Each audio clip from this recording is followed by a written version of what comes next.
මිනිස්සුන්ට මේ තමන් ලබපු මනුස්සකමේ තියෙන වටිනකම දැනෙනවා අඩුයි කියලා.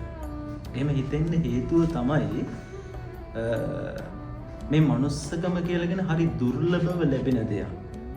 දුර්ලභංච මනුස්සත්තං කියන බුදුහාමුදුරුවෝ කියන්නේ හරියට කන කැස් බෑවා වියසිදුරෙන් අහස බලනවා වගේ කියලා තමයි කියන්නේ.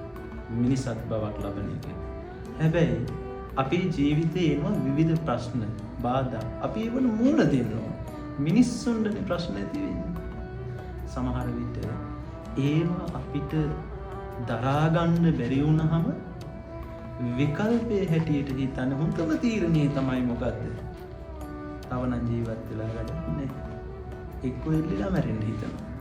එහෙම නැත්තම් මොනවා හරි වස බීලා මේ මැරෙන්න කියලා හිතනවා. එහෙම වෙන්න එපා. මම යෝජනා කරනවා ඔබට දරා ගන්න පුළුවන් වෙන්න.